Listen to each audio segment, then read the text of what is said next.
From the Journal of Private Jonathan Hartwell, 18th Kentucky Infantry, September the 9th, 1862. Camp along the Rolling Fork River, Kentucky. The boys rib me for hauling a ledger near as weighty as a cartridge box. Let them talk. I reckon if my name is carried at all, this book will bear part of it, for I aim to set down deeds along with the doing.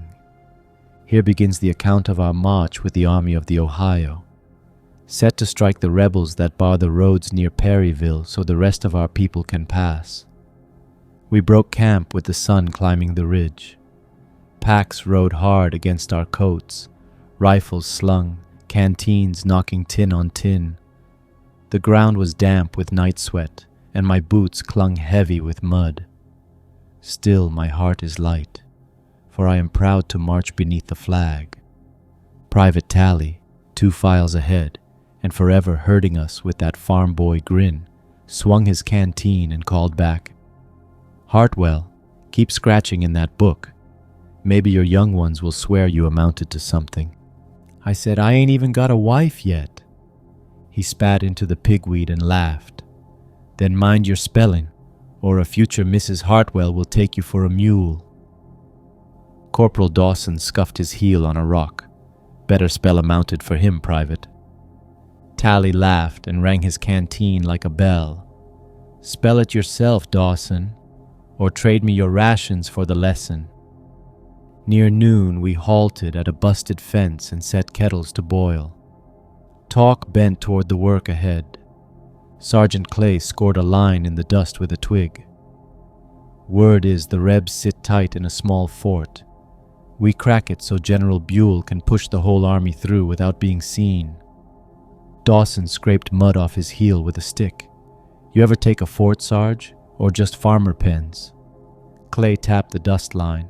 "They're logs and dirt, nothing grand, but put a rifleman behind a wall and it makes it hell to take." Maddox gnawed his hardtack. "Hell's as good a name for Kentucky as any." A few laughed, then went back to their tins. Toward evening we crossed green pastures. Doors stood open on a string of houses, with no folk within. I thought of Ohio and of Mother sweeping the stoop, and I wondered if men in gray had tramped by her door as we were doing theirs. As night pressed, we kindled small fires and sat around with cups in our laps. Maddox began humming some tune of the mountains, and after a time the others joined. I tried to set the words in my book, but they were many and changing. Men make songs like rivers, never the same for long. When the fire sank low, I laid my blanket in the grass and looked upon the stars. I know little of what lies before us, yet I feel it will be remembered long. From the Journal of Private Jonathan Hartwell, 18th Kentucky Infantry, September the 10th, 1862. On the road toward Springfield, Kentucky. We marched again at first light. Wagons groaned and mules shook their harnesses. The grass wore beads of water and soaked trouser legs till they slapped at our ankles. Men coughed, swore, then laughed at their own curses. A day's march is little more than sore feet, thirst, and a stream of talk that keeps a man moving. Tally called back, "Hartwell, put it down, we march handsome," and tipped his hat like a showman. We pass like a parade. Dawson limped on his right foot and cursed each 10th step. Parade of boot sores, more like. Sergeant Clay paced the flank. His gaze stayed on the road. He did not raise his tone, yet every man caught it. "Keep your wits. Town ahead." We saw more women than men about. An old one in a ragged bonnet tossed dishwater off a stoop and never turned toward us. Yet I knew she kept count of us by the pinch of her brow. Nearby, a girl stood next to a smokehouse with a baby on her hip and peered from under her hair. I tipped my cap and she turned away. Such sights cling. It is a strange thing to be in a place that is America and yet not home, to tread a road and know half the doors along it wish you dead, It was near mid-morning when our skirmishers traded shots. It came sudden. A crack, then two, sharp as snapped sticks. We dropped where we stood. My knee found a stone and I bit my tongue till I tasted copper. I heard a ball clip leaves over my head and a twig fell down across my neck. Sanders crawled beside me. "You all right, Johnny?" I tried to answer, but my tongue did not obey. Clay raised his arm, and the front line edged forward, coats snagging briars. A hawk drifted over the hedge, easy as a boat on a mill pond. The world felt both tight and bright all at once. When we reached the fence, there was a boy laid back in the shadow of a sumac. He wore butternut. His hat had rolled away, and his hair stuck to his forehead in strands. He did not move. One of ours had put a ball through the side of his neck. The ground beneath him drank as much as it could. Maddox knelt by the boy and took his cap up. There was a scrap of paper tucked in the sweatband. He opened it and shut it again without reading it out loud. Then he slid it back and put the cap back on the boy, neat as a brother would. "Scout," Clay said. "Might be more back in the trees." Tally rubbed the strap marks on his shoulder. "Looks as if he could be from my county." Dawson answered, "He's from somebody's." We eased him deeper in the shade and moved on. By noon we halted in a patch of stunted apple trees. The fruit was small, green, worm-cut, yet we filled our pockets. Sanders fetched water from a spring that stank of eggs, and we dipped our canteens. Maddox boiled coffee in a blackened cup. The steam lifted, giving the place an air of home. Clay unfolded a grease-stained map and spread it on his knee. "Fort sits ahead on a knob," he said. "High walls, a ditch on the sides, likely a score and 10 men, give or take.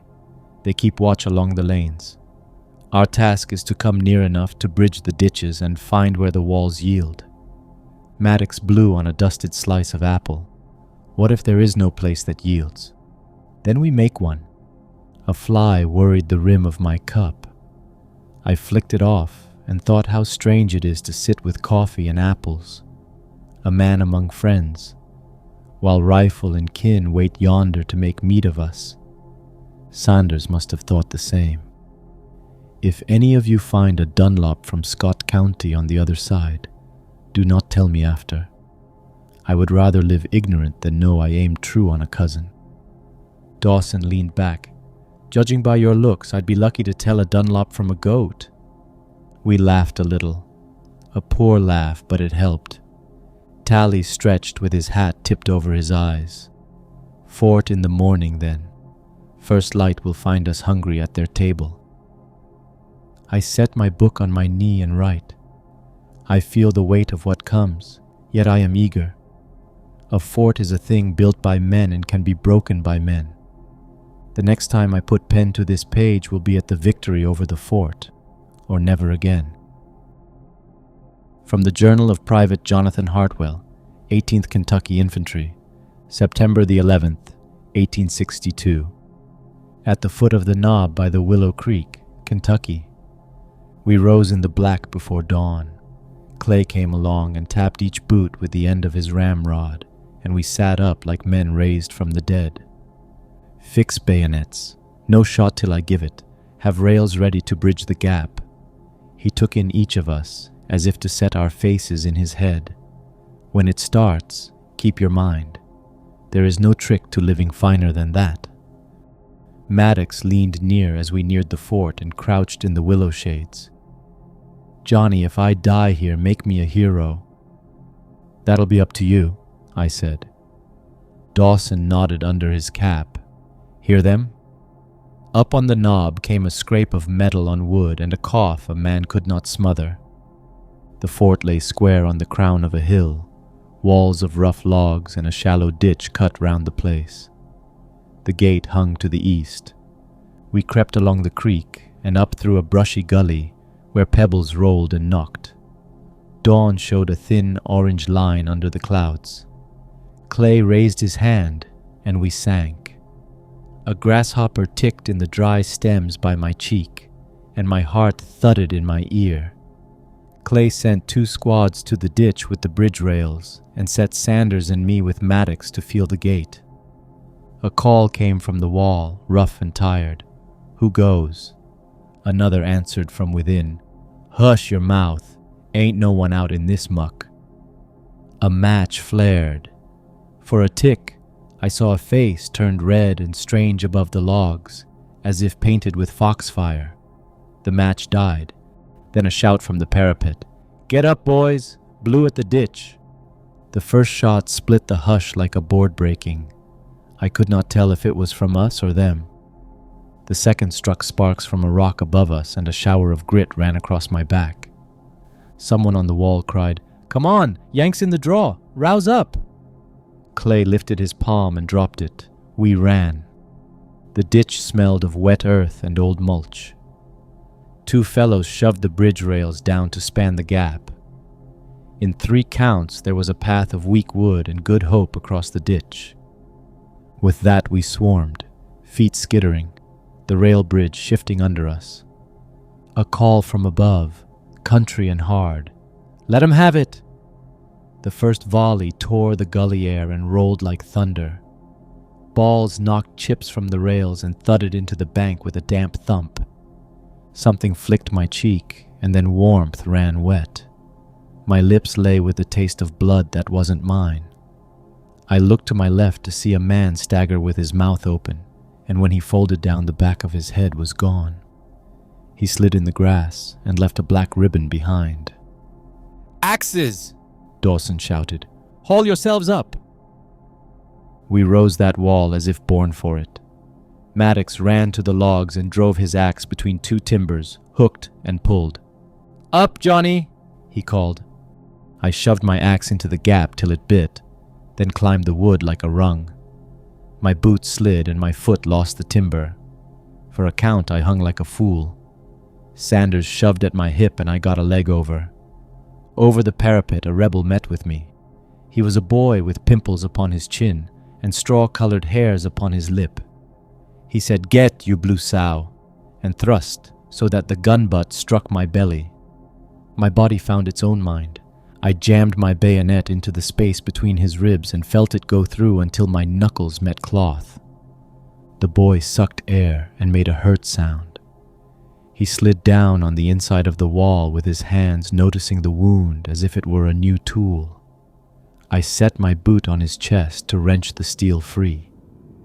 Then I was in hell. The fort's air was a hot stable of powder smoke and men. A gray coat with a beard to his breast swung his musket by the barrel and struck Maddox across the side of the head. Maddox dropped to a knee like a man taking a proposal and came back up with a knife. He put it once under the man's ribs, and the soldier dragged air in harsh pulls until something inside let go, and he sank. At the gate, Clay, Tally, and 2 more worked the crossbar with an axe to free the path for the others still outside. The first blow stuck. The second chopped fresh. Within the court, a man in gray cried, "Will, where are you? Shoot the bastards at the gate." Maddox shouted over him, "Keep your head, Johnny," and fired from the hip. The muzzle flashed bright as a struck match in a cellar. The smoke stung my eyes. I could not stop coughing, though the world did not leave time for it. At the wall to my right, Sanders hollered, "Why is it you, Ned? God help me, why is it you?" Another voice came back, measured, "Put your gun down, Sandy." Sanders did not. His musket cracked like any other, and yet not like any other, for his whole frame jittered as if a coal had found his skin. He did not turn to see what he had done. Ahead of me, a rebel sergeant planted his boots and cried out, "Kentucky boys, give no quarter to these Yanks!" He fired at me, missed, dropped his piece, drew a knife, and came on like a man wading a river. Dawson sprinted past me to meet with him, and they went chest to chest. The knife found Dawson in the side. Dawson drove his palms across the man's throat and bore down like a vice. Both dropped to their knees and rocked as if in a rough dance. Maddox ran up and kicked the sergeant's knife away and brought his bayonet down. The sergeant made a short snoring sound and lay still. Dawson said, very calm, "I'm all right," though blood came in little spits to his lips when he spoke. Maddox tore a strip from his shirt and bound Dawson. "You will not die, not yet. I forbid it." Dawson said, "Just a scratch," and spat red on the trampled yard. Then the gate broke, followed by the fort. Not by our great strength, though we made a good show of it, but because the men inside lost the will that holds a line. One threw his hat down and cried, "I'm done! I'm done!" Another called, "Cease for pity's sake." A third ran for the rear, caught his foot, fell on a piling, and lay there saying mother without any sense in the word. Clay called over the ruin, "Hold your fire, no more wasting blood." Our men stood and panted like beasts after a long hill, not yet believing they had reached the top. My legs shook as if chilled for a week. My skin was black with dirt, and spots on it ran darker than earth. It was then I noticed a bullet had cut my sleeve. I felt no pain, only numbness. I heard a rebel on the ground say, "Water." Another joined, "You there in blue? Have you a drop for my boy?" His manner was not begging so much as a plain asking, like a neighbor at a door. I poured from my canteen to a tin and set it to the boy's lips. He drank and looked at me as if to name me for a letter home. I could not bear it and rose and walked away. The fort seemed smaller now. I thought of what I had written last night, that a fort is a thing built by men and can be broken by men. It is true, but the breaking has a cost you do not count until it stands broken in front of you. I end here. Clay calls for a tally and for men to straighten the grounds. The fort is ours. From the Journal of Private Jonathan Hartwell, 18th Kentucky Infantry, September the 11th, 1862, evening. Within the captured fort upon the Knob, Kentucky. We set to making the place our own before the smoke had lifted. Sergeant Clay told us, "Stack arms, gather the wounded in shade, dead to the north ditch, prisoners by the stables, see to water and wood." Dawson would not lie down, though the rag at his ribs bled through. "I can carry yet," he said, and heaved a bundle of muskets to the yard, teeth set and steps measured. We turned the stable into a pen for the prisoners. The place reeked of hay and horse, with a slit of daylight cutting through the leak in one corner. The butternuts were herded in and barred behind the planks. An old fellow paused as I dropped the latch. "I wore your color in Mexico." The yard wore a smear of blood and splinters. We went at it with shovels and boards until the shine left the dirt. Flies came like a storm and sawed the air. We hauled bodies from the ditch and laid them in a row. Some still drew air, so we set those aside for the meager doctoring at hand. The rest we counted, took papers from pockets, and hunted for marks that might carry a name home. A boy had a scrap pinned in his collar that said only "son." I could not hold it in my hand long. I put it back where his mother had set it and pulled the hat down over his face. Meanwhile, Sanders moved among the dead as if parting rows of corn. He halted by one and sank to his knees without a word.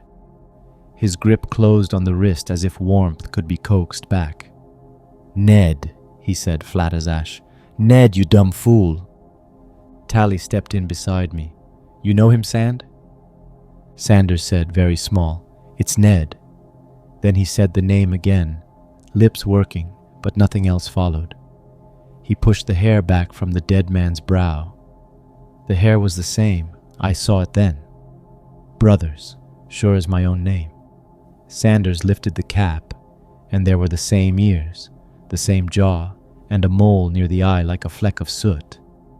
The cap went back on. Maddox stood close and fixed his attention on boots, on boards, on anything but the face. "Come away, Sanders."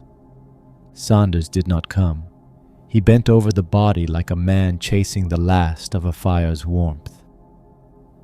"Mama told you not to go," he said into the coat, and then a raw sound broke from him. Clay came beside him and set a hand on his shoulder and kept it there as if to lend weight enough to keep the man upright. After a short spell, Sanders rose. "I will put him in the ground. I must do it myself." Clay gave assent. "Of course." We opened long trenches north of the wall where the ground turned to clay. One for ours, one for theirs. Spades rang on stone and sent a shiver along the handle. A man wearies of burying before he wearies of firing. By sundown the dead lay under the clay, and the stables held 11 men in gray. We gave them water and 2 loaves between them. A fellow with a scar along his scalp asked after a boy named William. He said, "He whistles when he walks." I said I would listen for him. When I stepped from the stables, the yard met me with a grind of crickets so thick I could not have heard a trumpet if it stood beside me. From the Journal of Private Jonathan Hartwell, 18th Kentucky Infantry, September the 15th, 1862. 4 days we have kept this pen of logs. Mud holds our tracks as a ledger keeps ink. Fires stay low, meat runs thin. Coffee keeps a man upright. Chores fill the yard, and talk stays to what must be said. At first light the air turned queer. A white, wet veil slid off the creek and climbed the knob. The mist lay along the ditch like wool, then swelled until the walls rode in a chalk sea, and sound came muffled. Our own sentry called the hour, and it sounded like he had a cloth over his mouth. By midday, a horse clattered on the road outside, then climbed the yard through the east gate. The fog opened before him like a curtain and closed again at their backs. The rider wore captain's bars and a dark horseman's jacket. His boots bore spots of creek water, yet the animal showed no mud above the fetlocks. He drew up before the sergeant. The horse tossed its head, showing a ring of white. The captain kept a shadow under the brim, though light was all around. Clay saluted. "Sir, Sergeant Clay acting for our company." The rider touched 2 fingers to his brim. "Captain Nicholas Scratch, messenger from Major General Don Carlos Buell. Your numbers?" "We stand at 17 for duty," said Clay. 5 hurt, yet fit to sit a post." "Prisoners," said the rider. 11. The captain set a glove on the horn. "Provisions." "Meal for some days," said Clay. "Bacon scant. Water by the creek. We make do." Scratch studied Clay. "You mean to hold this point for a week, with no meal for extra mouths and no guard to spare? By instruction of the Army of the Ohio, your prisoners are to be reduced this day." "Reduced how?" said Clay, though any man could read it. "By execution." A hush drew across the yard. "Captain, these men gave up the fight," Clay said.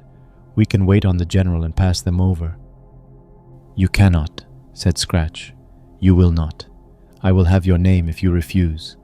Those mouths will take your meal. Those men will cut your throats. We have no wagon for them.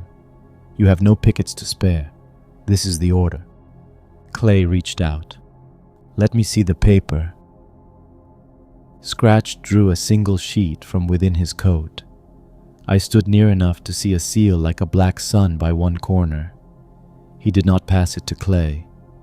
He read his rank in a steady way without haste, then folded it and put it back. Maddox, near my side, said, "Bad day when paper orders murder." Scratch swept us in turn. "This fort is no hospital and no prison. It is a hinge for the army's door. You will obey your orders." Clay set his mouth hard, then let it slack. "We are soldiers, Captain. We will do our duty, though I beg leave to say it is a hard duty." Scratch gave no answer. He turned toward the road behind. The white had thickened there like steam on glass. "Prepare. You will hear the tramp of the army on this ground in 6 days." He set his heels, and the mount moved off and was gone. Clay stood a spell, then spoke short. "To posts. No man comes to the stable unless called. I will not lay this deed upon you." Tally cursed and kicked a loose rock. "Turn them loose and let the white have them," Dawson said, "and catch them at our backs when the white lifts. You know what waits down that road, Tal." He drew taller and winced, then faced the sergeant. "Sarge, you sure you do not want a second?" "Yes," said Clay. "I take the charge myself. I will keep this weight off you if I can." He walked to the stable and stood a count at the door. He lifted his hat, set the brim to his trouser, then put it on again. The latch rose and he went in. I did not aim to listen, yet a man cannot shut his ears. Clay spoke from the far end. "I am sorry, men. I was not given a choice that leaves me clean." One of them said, "Then make it fast." "I will," said Clay. The first shot thudded like a mallet on wet wood, then another.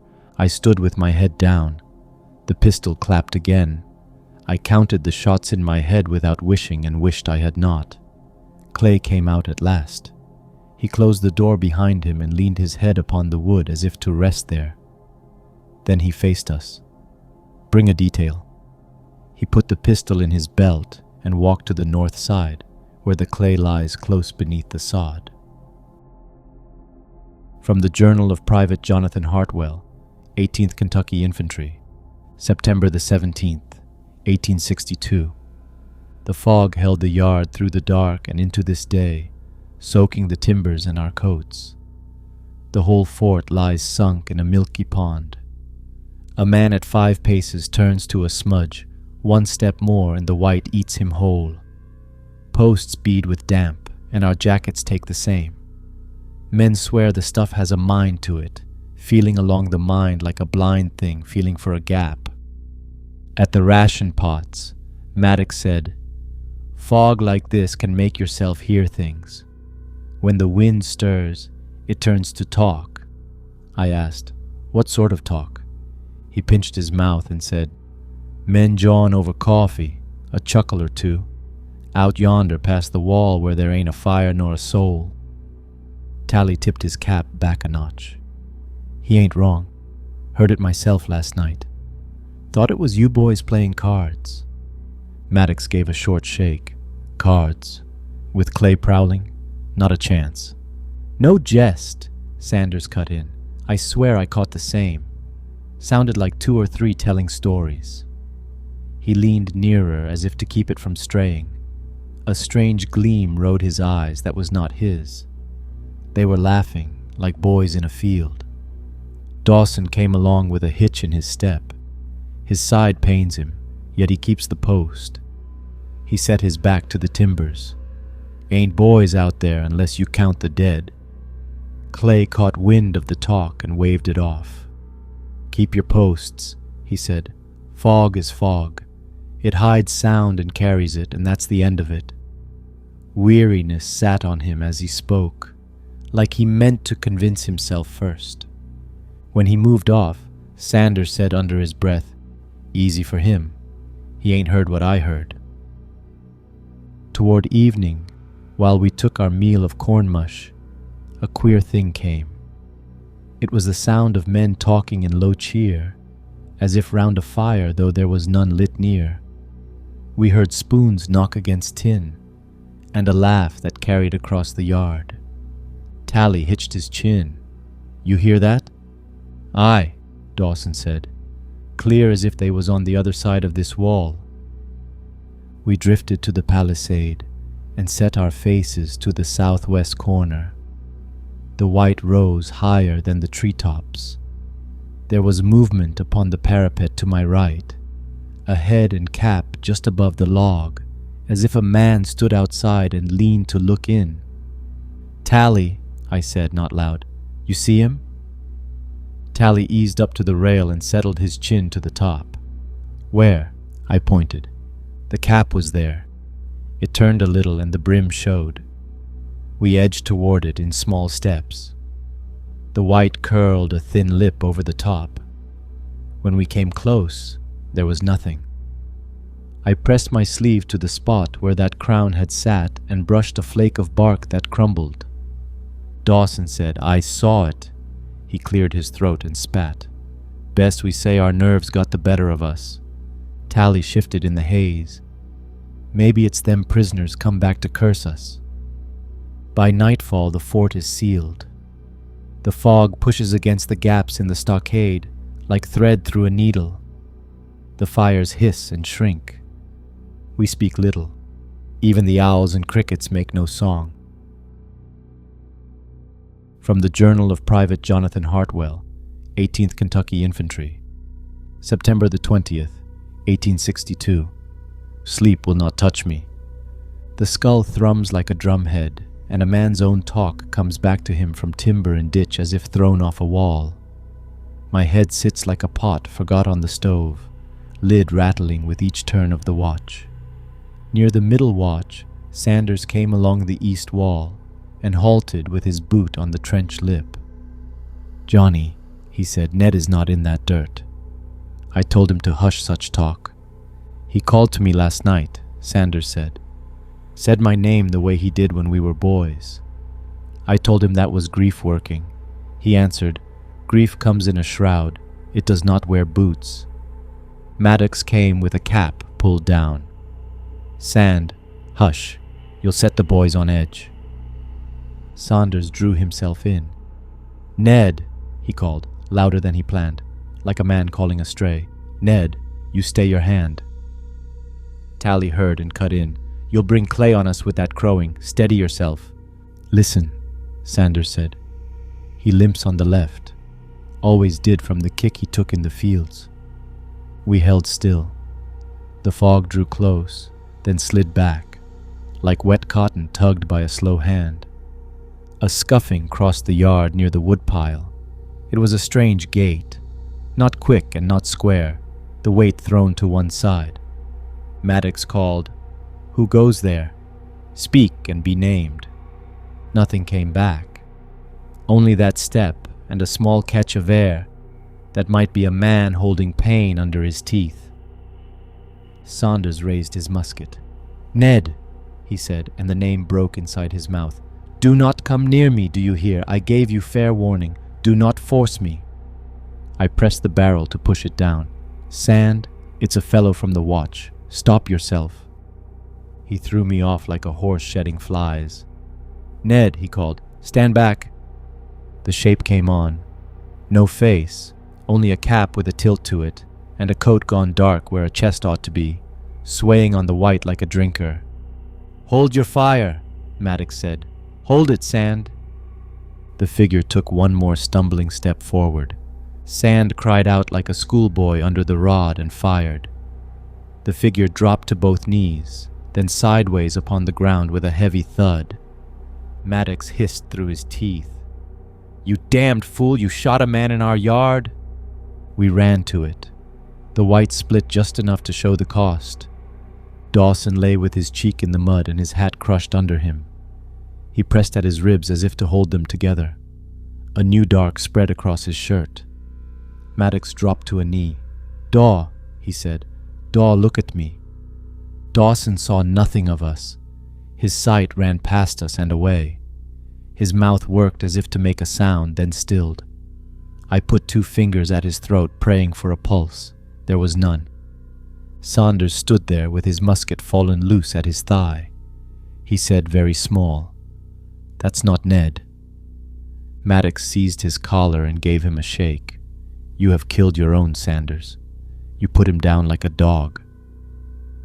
Saunders made a dry noise and tried to sink, but Maddox would not have it. "I saw him," he said. "I swear by my mother's table. I saw him as plain as that gatepost. It was Ned. I know Ned." Clay came at a run with 2 men and stopped when he saw Dawson. He took Sanders in for a long count. "Unload that piece," he said. "Maddox, take hold of him if he cannot trust his hands." Saunders' face had gone slack as wet paper. "Dawson," he said, and the name left him like a cough. It was then that the whistle came. It sliced the yard like a river current, Long and clear and wicked merry, it set the small hairs upon my neck to stand. It sounded from above. A figure stood on the east wall. The same boy I spitted when we took the place. I knew him by the straw hairs on his lip and the thin jaw. He had no rifle, only a mouth pursed to tune like a mockingbird. He gave the tune the gray boys boast of, the one they called Dixie. He whistled it sweet and looked down at us with no more care than a calf at a fence. Tally raised his musket. "Speak," he said to it. "Speak if you are a man." Clay knocked the barrel down. "Hold," Clay said. "It may be another trick." The boy tipped his head, half in greeting, half in scorn, still making that tune slow and pretty. Then the white took him. There was no step, no scramble. Only that one instant he was there, the next a curl of pale with nothing behind it. Sanders broke free of Maddox and dropped to both knees before Clay. "Sarge," he said, "help me. My mind ain't right." Maddox loomed over the man and hauled him back up by the collar. "You're a soldier," he said, rough as rock. "Stand up and own it." Sand spoke with a tremor. "It's the prisoners. They came back for us." Clay faced him. "There are no prisoners here." A man near the gate shouted, "Then what is it that whistles in our yard?" Pandemonium took hold then. From the Journal of Private Jonathan Hartwell, 18th Kentucky Infantry, September the 21st, 1862. The thing that troubles us is not the boys we laid in the trench. A thing wears their caps, steals their tricks and tunes, yet is not them. It is a hunger that knows a man by his shame and by grief. It does not strike with claws, it waits, it nudges. It puts on the face you ache to see and sets you to ruin by your own free will. It called to me like mother calling from the lane at dusk, and for a count, I near walked toward it like a calf to salt. I set that down so that the next man knows where the devil sits, not in the ditch, but in your own wanting. I walked the east wall where Dawson fell days past. His boot left a scuff, and the yard kept the smear where he lay. Sanders studied that mark. Maddox stood behind him with his cap down and his grip cinched on the musket. "Sanders," Maddox said, "say it plain. Whose shape did you see that night?" Saunders stood fixed. "I saw my brother, I swear it. He called me by the name my ma used. None but him knew it." "No one else heard a name," Maddox said, and there was a heat under his words, like iron above coals. "It took Dawson because you let it. You pulled on a friend the same you did on your own kin." Sanders faced him then. The skin under his brow was raw, yet he kept his feet. "I will carry what I done till the dirt shuts me up. You need not add to it." Maddox laid his piece across his thigh. "You put Dawson in the ground. What sits in this fog wears faces like a peddler wears coats," said Sanders. "I am sorry." Clay stepped between them. "Lower your arms," he said. "We will not gnaw each other like dogs. There is a watch to keep and a road to hold." Maddox held his ground. He went from Sanders to Clay with a hard set. "Sergeant, you put 11 men in the dark the other day." Clay's jaw worked once. "Orders." "Whose orders?" asked Maddox. "The rider from nowhere with a black sun on his paper. You made murder on that word alone." Clay's face pinched, not in fright, but in grief. "I took that weight so you would not. Do not throw it back to me." Maddox inched the musket up. "Daw is in the cold because Sanders could not tell a brother from a trick, and because you turned this pen into a slaughter shed. That is the count I make." "Lower that gun," Clay said. "I will not say it again." For a tick I thought the matter done. Then Sanders, who had gone still, spoke past Clay. "Maddox," he said, and his words came scraped. "I would trade my head for Dawson's if I had the means." Maddox's mouth went flat. He brought the piece up in one clean lift and fired. Smoke slapped my cheek. Saunders took the ball high, near the eye, and fell without a sound. He lay on his side with one palm loose by his mouth, as if to catch a word he had dropped. Tally threw a curse and lunged, but I caught his sleeve. Clay made no shout. He stepped to Maddox and batted the barrel aside. "You're under arrest," Clay said. "No," said Maddox, "I am not." A queer stillness settled. Men came out of the white and made a half-ring. Bettis, who never had much to give but his back, stood near Maddox. Grant stepped behind him. Two more I knew by outline, not by name, took their places. Their faces were set, not wild. They had chosen a road and meant to walk it to the end. "We are done taking your say," Bettis told Clay. "You bled the prisoners. You set the fog on us with that deed. You aim to hang us by rules after you finish breaking them." Clay took in each face. A tired sorrow rode him, like a man who sees a storm break the barn he mended all spring. "Stack arms," he said again, for the last time. "No," said Maddox again. Clay reached for his pistol. Bettis thrust a bayonet and missed. Maddox clubbed the musket and struck Clay across the head. Clay went to one knee, rose, and shoved Maddox back with his fist set in the man's coat. I heard Clay say, as if to himself, "Hold steady," and then the yard broke. Bettis fired and struck a post. Grant shot Tally through the side. Tally spun and fell, one palm to the dirt, the other pressed to his waist where the blood ran hot. I leveled on Grant and pulled. He staggered and sat down as if to rest by a stump.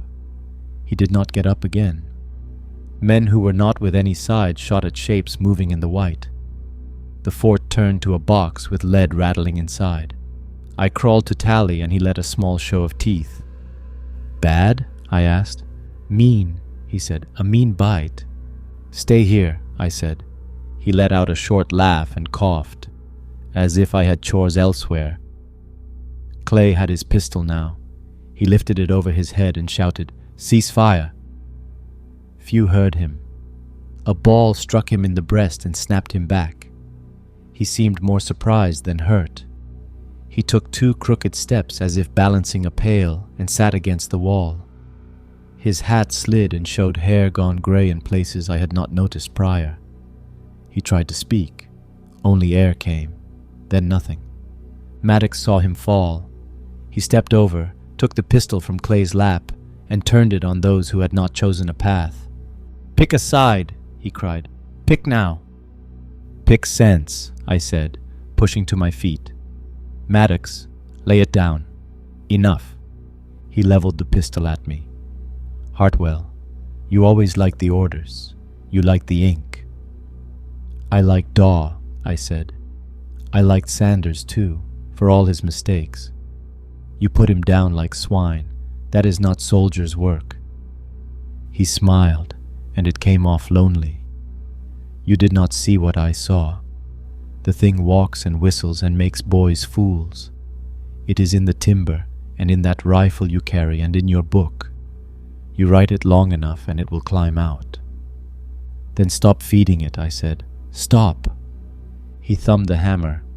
Bettis and the others spread along the fence with the set of men ready to rush.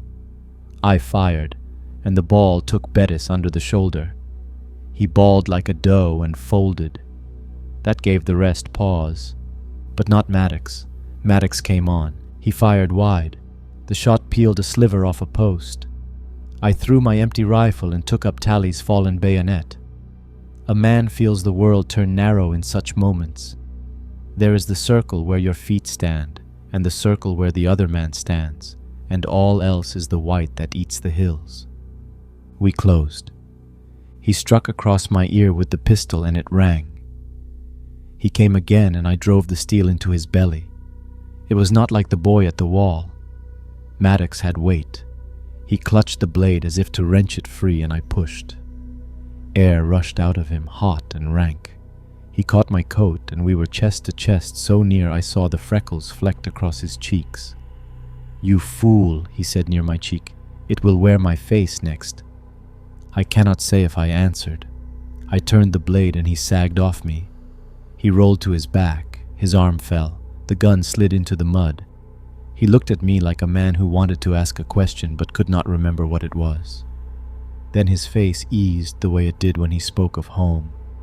A small tremor ran through him, and then he was gone. Tally called my name. "Johnny," he rasped. "Help me sit." I propped him against the wood. His collar had run off him, scraped bare as bark. "Listen," he said. "Hear it?" At first it was only the rolling in my ear from the blow. Then a murmur rose underfoot, faint, then stronger. The ground did not shake, yet it seemed to answer. 1,000 feet or more, heel and toe, the rhythm of men who have walked long and will not halt for anything short of a fight. "Troops," I said. "About time," Tally said. He tried to laugh but made a face. The white at the east gate stirred as if wind passed under a door. Shadows grew into men. An officer on a weary horse rode through with a file of blue behind. The first of them pulled off his glove and pinched his nose at the stink. "What in the name of misery?" he said. He fixed on me. "Who is in charge here?" I said, "No one, sir. Someone gave orders to make such a ruin." I pointed with a finger that would not stay still. "Sergeant Clay. He held us until this hour. He is there, sir. He is dead." "By whom?" "Sir," said Tally. Blood ran through the rag and found his belt. "Sir, hear me. My friend stood as a companion to order. Maddox lost his head and his heart both. He killed our sergeant. This man stopped him when the rest of us were too slow." The officer held on Tally for a steady count. "Can you swear that?" Tally shut his lids for a tick and opened them again. "I can swear it." The officer weighed Tally's wound and the stead of his words. He gave one short nod. "What is your name, Private?" "Tally." "And yours?" "Jonathan Hartwell." He pointed 2 men out.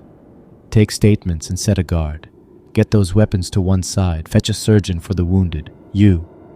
He faced me again. "You kept your feet?" "I did what I could," I said. He turned to the gate and the line of the road. The sound of marching still ran like thunder. "We pass this point before dusk," he said. "We leave a detachment to hold and clean. The rest move. We are short on gunners, and you have the look of a man who can count powder. You will go to the battery." "I'm infantry," I said, "not artillery." "You are what we need," he answered. "Can you step to a wheel and not flinch?" "I can stand a wheel," I said. "Good," he said. "Report to the nearest section. Captain Willoughby, Battery H. They will show you the ropes." Tally caught my sleeve. "Go," he said. "Don't sit with this place in your head till it eats you like worms." "I will not leave you," I told him. "You will," he said, trying a grin without the strength for it. "I have had my fill of marching."